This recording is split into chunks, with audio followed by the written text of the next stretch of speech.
Geralt was born to the sorceress Fisenna and the warrior Corin. Once born, Fisenna would leave her son with the School of the Wolf. While in training, Geralt was one of the most successful students, and because of this, he would be selected to undergo experimental mutations that only he survived. He would eventually finish his training and would leave to become a monster hunter. Eventually, Geralt and another Witcher named Vesemir would be tracking a woman named Yennefer, whom Geralt was in love with, as he had been having nightmares about a group known as the Wild Hunt. The two Witchers would eventually find their way to the village of the White Orchard, where they would learn that she had been speaking with the Nilfgaardian captain, and would find her only for Yennefer to inform Geralt that the Emperor Emir has summoned him in order to help find his daughter, Ciri, whom Geralt himself had trained, as Ciri was the last descendant of an elven bloodline with the power to control both space and time, and would eventually track her down to the Isle of Mists. Ciri would then inform Geralt that the king of the Wild Hunt wanted her power in order to fight the White Frost, which was destroying their home as well as to conquer the continent. The two would then teleport to Kaer Morhen, but the Wild Hunt would follow them, attacking the fortress and killing Vesemir, which would awaken Ciri's powers. They would then learn about the Sunstone, which would lure out the king and force him to one location. The group would then use the stone to summon the Wild Hunt and defeat them, with Geralt killing its king. Ciri would then confront the White Frost using her powers and would defeat it before returning.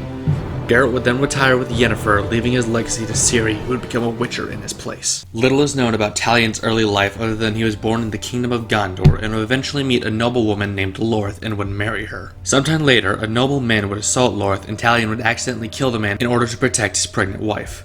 Lorth's father would then send the two to the border of Mordor, where Talion would become a ranger at the Black Gate. The two would live a happy life and would raise their son for many years until the gate would be attacked by Uruks, and Talion and his family would be slaughtered by the Black Hand. However, the elven wraith Celebrimbor, who had forged the Rings of Power, would see an opportunity for revenge in Talion and would tie his soul to the man, making the human a wraith as well. The two would then battle their way across Mordor, killing the Black Hand, and would eventually decide to forge a new Ring of Power. However, Shelob, the Spider Queen, would take the ring, and Talion and Celebrimbor would work for her in order to gain it back. During this time, they would aid the city of Mythos Ithil. However, despite their best efforts, the city would fall when wraiths of Sauron known as the Nazgul attacked the city, as well as Shelob, forcing Talion to save her, which she would give him back his ring, after which she would give him back his ring. Talion would then return to the city in a last-ditch effort to defend it. However, the Nazgul would begin to overwhelm him when an elf named Altariel would save him by killing him and would meet up with him once he resurrected. The three would then form an alliance, with Talion conquering much of Mordor, raising his own army, and eventually would face the army of Sauron and would defeat them, as well as a Nazgul which Celebrimbor would attempt to enslave. However, Talion refused to allow this to happen and killed the wraith. Celebrimbor would then betray Talion and would tie his soul, Altariel, leaving Talion for dead. Shelob would then appear before a dying Talion and would offer him the fallen Nazgul's ring, granting him the power to once again fight off Sauron's forces. However, after centuries of fending off the Nazgul, Talion would be corrupted by the Ring of Power and would join their ranks and would serve among them until Sauron's death, when his soul would finally be set free to join his families. Hey everyone, I'm Ray932 here to bring you another versus matchup where I will be putting Geralt from the Witcher games up against Talion from the Shadow of Mordor and War games. However, before I get started, there are a couple things I wanted to go over. First off, around the time of me finishing the script, I have just passed 100 subscribers, and I just wanted to say thanks. When I started this series, it was really just me doing it for fun, and I honestly didn't expect it to get much attention. But now my first video in the series has over 1,000 views, and that feels really weird and cool at the same time. Next, in between this episode and the last, I did a collab with the YouTuber 3Topics Gamer for his final matchup where we decided to pick Gray Fox against Deathstroke. So go watch that video, as I think it turned out great. And while you're over there, check out his other matchups. Those videos are what inspired me to get this series started, and I think they are well worth the time to watch. Finally, as you may have noticed, this time around the history section was much shorter than usual. And that's because I want your guys' input on whether I should have detailed histories for the characters so that you can get to know them better before a fight, or short summaries so I can get right into comparing them. Honestly, both methods have their pros and cons, so I want you guys to decide for me. There will be a straw poll down below, and examples of both methods would be Ruby vs. Nero and Lucy vs. Shiro for the longer histories, and this video as well as Alex vs. Carnage for the shorter ones. So please check both methods out and tell me what you'd prefer. Right, now on to the match. This will be an examination of Geralt from the games and Talion from the Shadow of War, while he was bonded with Celebrimbor only. So no book or comic feats for Geralt. So with all that out of the way, let's begin.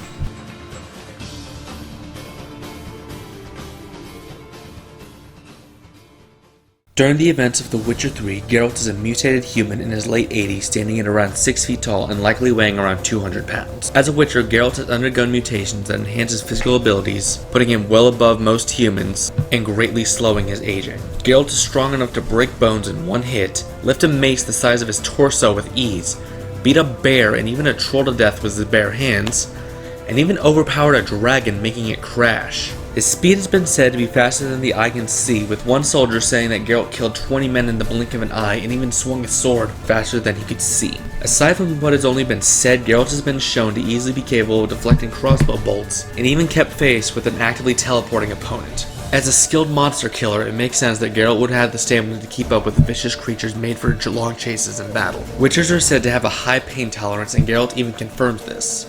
Geralt has been capable of taking blows from vampires, griffins, and other large monsters capable of one-shotting most humans. During the events of Shadow of War, Talion is a wraith somewhere in his late 30s to early 40s, standing at 6 feet 6 inches and likely weighing around 220 pounds. Even before being made a wraith by Celebrimbor, Talion is in excellent physical condition, having served as a ranger for years defending Mordor from orcs and the physically superior Uruks. After his death and resurrection by Celebrimbor, Talion's physical abilities were boosted to superhuman levels. Talion has the strength to go toe-to-toe with Uruks and even Olag High, which both dwarf normal men and can easily overpower a normal soldier. He can move at enhanced speeds, being able to run through large groups without being hit, can keep up with dozens of opponents at once, and can even deflect crossbow bolts while severely injured. It can even keep pace with the teleporting Nazgul. As an undead, Talion's stamina is nearly limitless, as he can run at high speeds for prolonged periods of time and can fight non-stop on the front lines of a major battle. As a wraith, Talion is far more durable than he was as a human and can survive falls from great heights, being shot with large crossbows, being cut with swords by Uruks, bashed around by Olag High, and can survive mortal injuries longer than most humans. However, he will eventually succumb to these wounds. Also, it should be noted that while attached to Celebrimbor, Talion technically cannot be killed, and will resurrect soon after any death he suffers, regardless of how much damage he takes, or through what means he's killed. Both Geralt and Talion have impressive abilities in all categories, both being enhanced physically in some way. Both of them are able to throw down with creatures that could easily rip a person apart, but I'd give Geralt the very slight advantage, as forcing a dragon to crash is a bit more impressive than trading blows with a troll. Though I should note, Geralt only overpowered its head and neck muscles, he didn't push it back by himself or anything like that. Speed-wise, both are more than capable of taking on large groups solo and even deflecting arrows with ease. However, Geralt's better feats are given from statement, and we don't actually see him killing 20 men in the blink of an eye, so I have to take these with a grain of salt. Even without those feats, however, Geralt would still be capable of matching Talion in terms of speed. Stamina-wise, Talion would realistically have more stamina, as being undead would give him a limitless supply of stamina. However, I can't really see this fight coming to an end like that. Durability-wise, they can both take a severe amount of punishment without going down, with neither really having a standout feat to suggest that one's more durable than the other. Therefore, after considering all of this, I have decided that I will be giving no physical edge for this fight.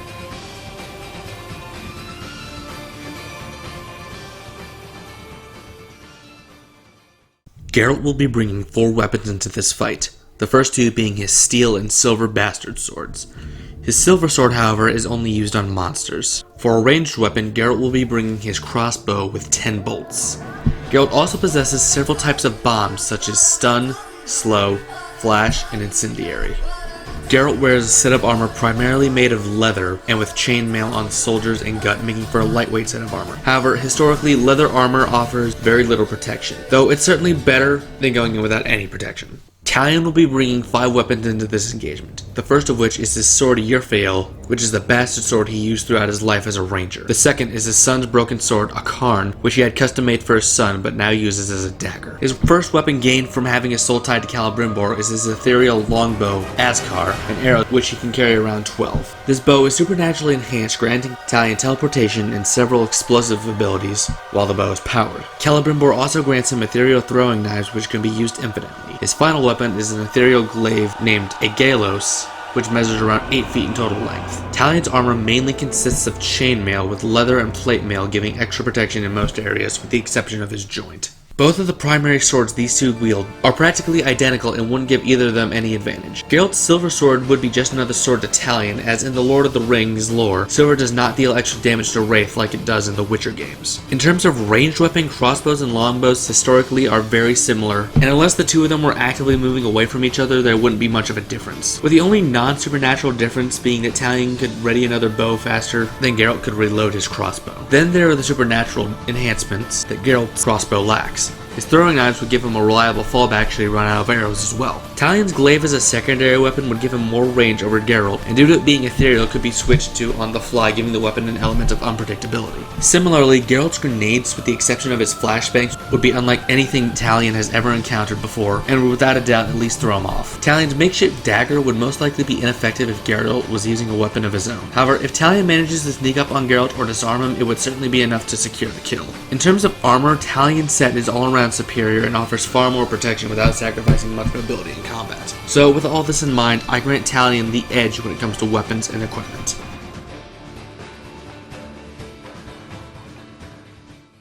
As a Witcher, Geralt has been trained to use simple forms of magic known as signs, of which he has access to 5. The first of which, Axii, is a mild form of mind control which makes opponents more susceptible to suggestion. However, this can be resisted by those with a strong enough will. Ard is a telekinetic blast capable of sending its opponents flying. Quen is a magical shield which protects Geralt from harm. Yarden is a form of time manipulation that can slow down or stop whatever is caught near it. Ingi allows him to shoot flame from his hands. After Celebrimbor tied his soul to Talion's, Talion gained several supernatural abilities. His primary power comes in the form of his brand, which he primarily uses to mentally dominate his underlings. However, this isn't the same as mind control, as those branded by him still possess free will and can even betray him if they so choose. Another weakness of this ability is that it does not work on those with a strong enough will. Talion can also enhance his physical capabilities, granting him Celebrimbor's speed, reflexes, and acrobatic abilities. As stated before, Celebrimbor's bow gives Talion the ability to teleport, as well as the ability to cause an explosion when used on combustible substances or even open flames, or even just the arrow itself with charge. Talion can also slow his perception of time, giving him more time to aim, with this power being even stronger while airborne.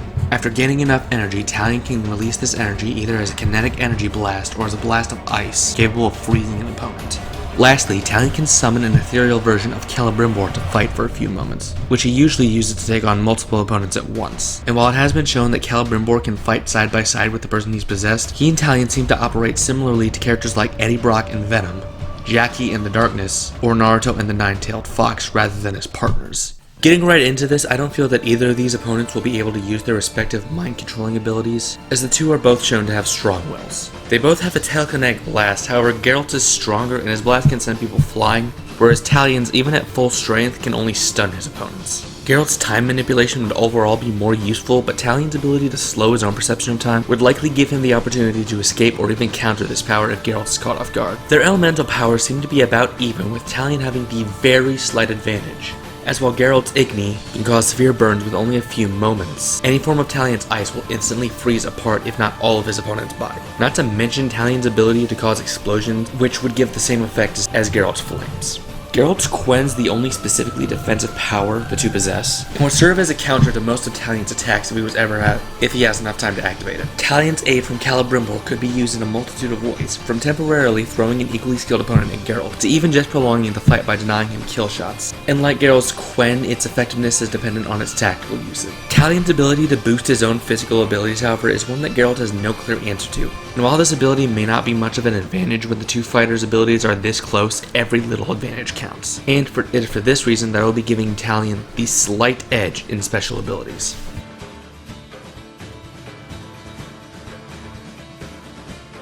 Like in all of my matchups, I will be using lightsaber fighting forms to better and more easily describe a fighter's approach to combat.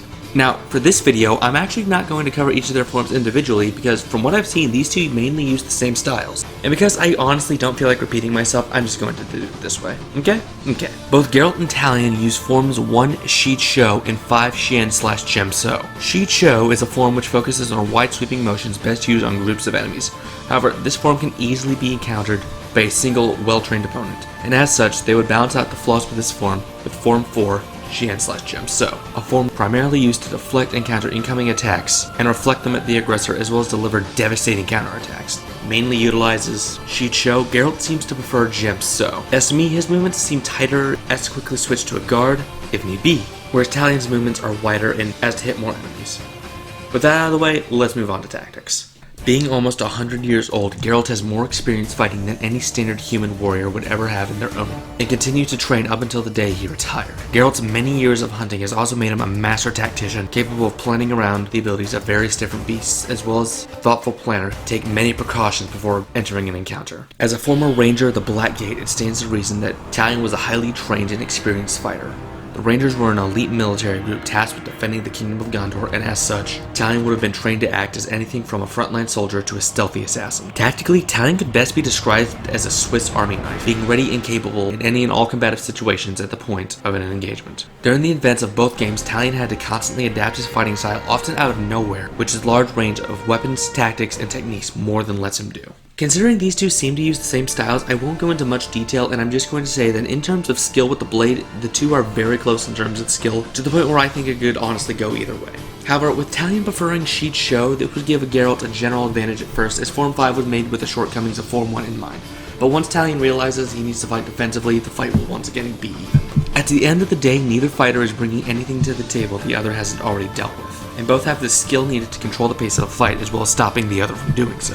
While Geralt may have much more experience than Talion makes up for this with his raw skill, which allows him to battle hordes of orcs by himself. So the question in deciding this category is which wins out, learned experience or honed skill? In order to answer this, let's look at a similar fight from another franchise. For example, the fight between Obi-Wan and Darth Vader at the end of Revenge of the Sith, where Obi-Wan, despite being not as naturally talented or powerful as a former apprentice, due to his years of training was not only able to match Vader, but eventually best him by taking the fight to his location, getting a tactical advantage.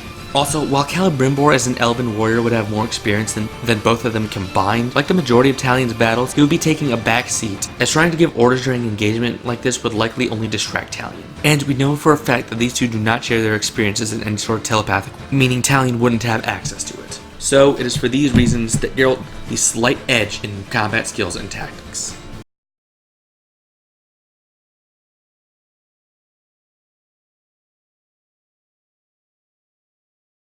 Let's set up this fight. Let's say it takes place in an open field and that Geralt has been hired to slay Talion by a governor who isn't a fan of Talion and his dark army. Geralt rode his horse through the clearing. He had been riding for about a day now. This was the area that he had been told would have his target, and just as he started to look around, he would see Talion approaching him with his blade already drawn, and would demand to know why Geralt was here. However, Geralt simply asks if Talion is the one leading the army of orcs, and when Talion confirms this, he simply gets off his horse and draws his silver sword, telling them that he has a job to do and lets him know that this isn't anything personal. The two men begin to circle each other before eventually running in at the same time and testing each other's skill. The initial phase of getting a feel for each other's skill with the blade would go on for a bit longer than usual, as it would take the two a while to assess that they were around the same skill level and would break off to try different approaches. Talion would open up with his bow and arrow and would see Geralt reaching for his belt at high speed and fires a reactionary shot into his foot, grazing it to the ground as Geralt drops what he'd been reaching for. Talion rushes in as Geralt shields his eyes from the flash grenade Talion just made him drop. The bomb goes off and Talion is stunned, stumbling right past Geralt, who takes a swing at Talion, cutting him along the side. Geralt breaks his leg free just as Talion regains his sight, and Geralt swings in, but Talion dodges out of the way, and the two would enter another stalemate with their blades.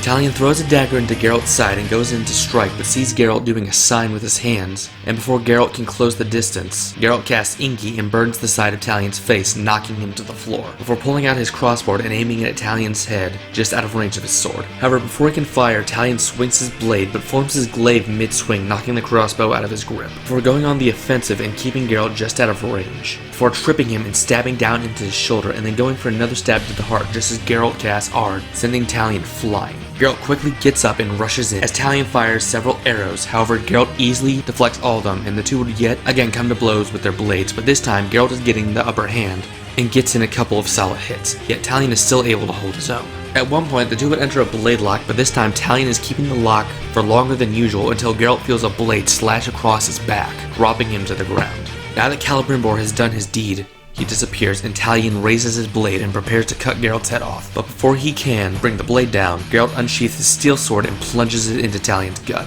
However, Talion is still able to kick Geralt in the chest, sending them both to the floor. Geralt is the first to his feet as Talion is just getting on his knees and prepares to burn Talion with Igni, but Talion recognizes the motion and creates his bow and arrow and fires into the flames just as they begin to shoot from his hand, and an explosion is created and Talion once again thrown back, and Geralt's arm is severely damaged. Talion drags his battered and bruised body over Geralt and prepares to drain him, but Geralt, still having more than enough energy to fight, breaks Talion's arm and grabs him by the throat, beginning to choke him as Talion is momentarily stunned. He then begins to claw and pull at Geralt's wrist, but ultimately makes no headway as his vision begins to grow dark, and he lets go, searching in his equipment. Geralt pushes his thumb harder against Talion's windpipe as he sees the Wraith raise his arm, and in his hand the shattered sword gleams brightly until Talion drives the blade down, stabbing Geralt in the chest. Geralt immediately lets go to weakly try and pull the blade out, but as he does, Talion grabs his hand and reins Geralt, killing him instantly, before falling to the side exhausted, just barely recovering enough to survive his injuries. And with that,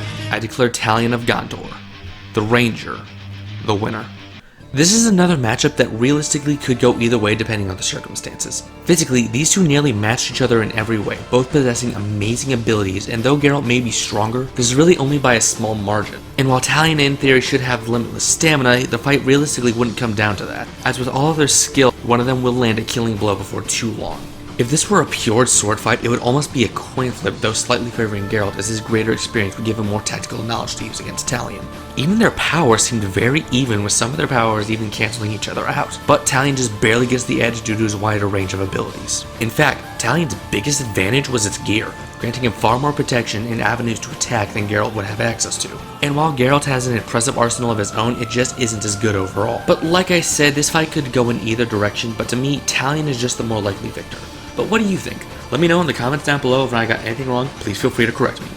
Right, with all that out of the way, two things before I go. First off, I want to apologize for missing my deadline yet again. Christmas just ended up taking much more of my time than I thought, and I didn't make enough time to work on this. And on a more positive note, if you enjoy my Versus series, I would highly suggest you head over and subscribe to the channel 3 Topics Gamer, as he has many Versus videos of his own. And as of me writing this script, he has just announced that if he reaches his subscriber goal by the end of the year, he will go forward with his 6th season. So if you like my videos, go show him some love, as his videos are what inspired mine. With that out of the way, I'm Ray932. Please rate, comment, and subscribe if you haven't already, and I will see you next time. Jill! Brad! We've gotta...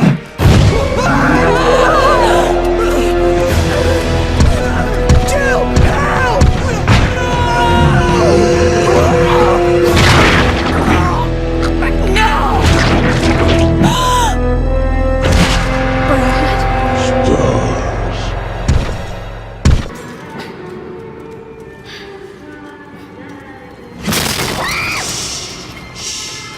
All over now.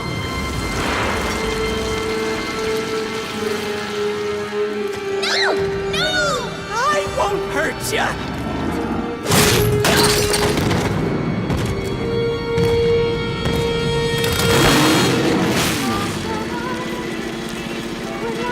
Suffocate everything, they complicate everything, they steal your fate every day, but you can't believe it. Take yourself far away from